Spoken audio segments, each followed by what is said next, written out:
ঠিক এই জায়গা থেকে যেটা যে কোনো সাংবাদিক ভারতের প্রশ্নটা শেখ হাসিনা বা আসাদুজ্জামান খান কামালকে করবে বা করা উচিত, বা মোহাম্মদ ইউনুসও যদি আজকে ইন্টারভিউ দেয় আমাকে, মোহাম্মদ ইউনুসকেও আমি এই প্রশ্ন করব, শিলিগুড়ি করিডোর বা চিকেন স্নেক সেটা আমাদের খুব সেন্সিটিভ একটা জায়গা।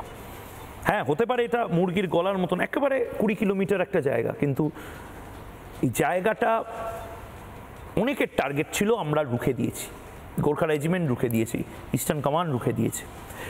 শিলিগুড়ি করিডোর বা চিকেন স্নেক খুব সেন্সিটিভ হয়ে উঠছে এবং আপনারা দেখতেই পাচ্ছেন যে যেভাবে আমাদের রাফাল, আমাদের তেজস, আমাদের একের পর এক এয়ারফোর্স, নেভি বা ইন্ডিয়ান আর্মি যেভাবে পূর্ব দিকে মহড়া দিচ্ছে, পুরো ইনস্টলেশনসগুলো এখন আমরা পূর্ব দিকে নিয়ে আসছি, তার কোনো তো কারণ থাকবেই, যেটা ভারতীয় সেনাবাহিনীও হয়তো প্রকাশ্যে বলছে না।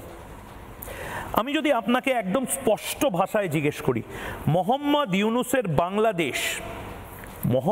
ইউনুসের বাংলাদেশ কেন ভারতের জন্য বিপজ্জনক হয়ে উঠছে, কেন ভারতের জন্য বিপজ্জনক হয়ে যাবে আগামী দিনগুলোতে, এবং এটা ভারতীয়দের খুব সিরিয়াসলি বোঝা উচিত।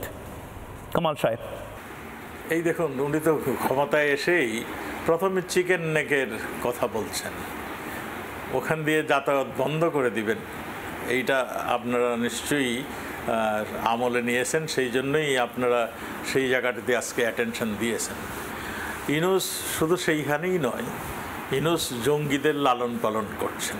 আমি তো আগেই বলেছি, যত জঙ্গি আমরা গ্রেপ্তার করেছিলাম, আমাদের এখানে তো জঙ্গি অ্যাটাক বেশ কয়েকটি হয়েছিল, তার মধ্যে একটা ইম্পর্টেন্ট ছিল হলি আর্টিজান, সেখানে ভারতের নাগরিক, জাপানি নাগরিক, আমেরিকান নাগরিকও সেখানে হত হয়েছিল। আমাদের বাংলাদেশ তো বটেই। সেই জঙ্গি হামলার পরে আমাদের নিরাপত্তা বাহিনী দিনরাত পরিশ্রম করে যাদের আটক করা হয়েছিল তাদেরকেও ছেড়ে দেওয়া হয়েছে। তারা এখন প্রকাশ্যে তারা তাদের দলকে আবার সুসংগঠিত করছে, এবং আমি মনে করি এই যে তারা পাকিস্তানের মদদ নিয়ে, পাকিস্তানের আইএসএস এবং জঙ্গিদের মদদ নিয়ে যেই জঙ্গি বাহিনী তারা তৈরি করছে, এগুলি নিশ্চয়ই শুধু ভারত না, সারা শান্তিপ্রিয় যত দেশ আছে সবার জন্য এটা থ্রেট হবে। আর ওই যে আমাদের রোহিঙ্গা জনগোষ্ঠী রয়েছে, তারা কিন্তু সব কিছু হারিয়ে এখানে আসছে, তাদের কিছু পাওয়ার কিছু নেই, কাজে তাদেরও যদি জঙ্গিদের প্রলোভন দেখিয়ে নিয়ে আসে, সেটাও হতে পারে আরেকটা